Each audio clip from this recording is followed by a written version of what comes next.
காலையிலேயே டான்ஸ் ஆடும்போதுலேருந்தே பார்வதி வந்து ரொம்ப ஃபீல் பண்ணிகிட்டே இருக்காங்க. கண்ணில் அடிபட்டிருக்கு, என் முகத்தை பாரு ஃபுல்லாக ஸ்வெல் ஆகிடுச்சு, என் ஃபேஸை பார்க்கவே முடியல, ஒரு கண்ணு ஃபுல்லாக மூடி இருக்குது அப்படின்னு சொல்லிட்டு ரொம்ப ஃபீல் பண்ணிகிட்ருக்காங்க. நேற்றை விட இன்றைக்கி வந்து வீக்கம் கொஞ்சம் கூடின மாதிரி தான் இருக்குது. கீழேலாம் பார்த்திங்கன்னா நல்லா ரொம்ப நீளங்கண்ணி போயிருக்கு. பயங்கரமான ஒரு அடியாக இருக்குது. ஏன்னா வந்து ஒரு ஒரு ஆம்பளையோட முட்டி வந்து ஃபுல் ஃபோர்ஸோட கண்ணில் படுறதுங்கிறது வந்து லேஸ்பட்ட விஷயம் இல்லை. கண்ணில் அடி. ஸோ அவங்களுக்கு வந்து பயங்கரமாக நீளங்கண்ணி போயிருக்கு. அதை சொல்லி வந்து இப்போ கமர்தீன் கிட்ட ரொம்ப வருத்தப்பட்டு அழுதுகிட்டே இருக்கிறாங்க.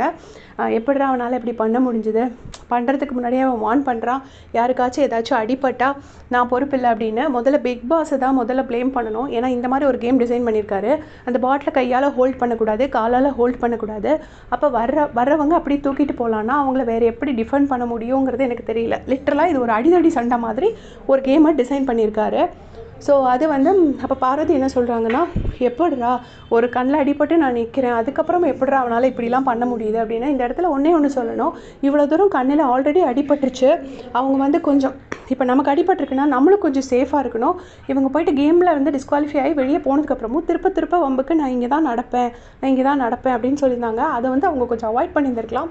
ஏன்னா அதை அவாய்ட் பண்ணியிருந்தாங்கன்னா அவங்களுக்கு இந்த அடி வந்து அட்லீஸ்ட் இன்னும் பெருசாகாமல் இருந்திருக்கும் அப்படின்னு நான் நினைக்கிறேன். இதில் என்னென்னா கமர்தீன் வந்து ஃபுல் டைமாக வந்து பார்வை டேக் கேர் பண்ணிகிட்டே இருக்காரு. அவர் டேக் கேர் பண்ணுறதெல்லாம் நல்ல விஷயம் தான். அது ஒரு மனிதாபிமான அடிப்படையில் பண்ணுறாரு. ஒருத்தவங்க பெயினில் இருக்கும்போது கண்டிப்பாக யாராச்சும் ஒருத்தவங்க டேக் கேர் பண்ணிகிட்டே இருக்கணும்.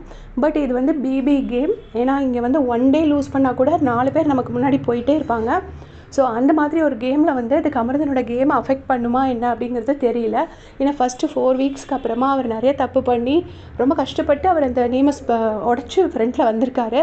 ஸோ இது வந்து இனி இப்படி ஃபுல்லாகவே அவர் இங்கே இருந்தாருன்னா அவர் வந்து மற்ற கேமில் கான்சன்ட்ரேட் பண்ணாமல் பாருக்கு வேண்டி எல்லாருக்கிட்டையும் சண்டைக்கு போவாரோங்கிறது மாதிரி எனக்கு ஒரு ஃபீலிங் இருக்குது. உங்களுக்கும் அப்படி தோணுதுன்னா மறக்காமல் கமெண்ட் செக்ஷனில் சொல்லிட்டு போங்க. தேங்க்ஸ் ஃபார் வாட்சிங்.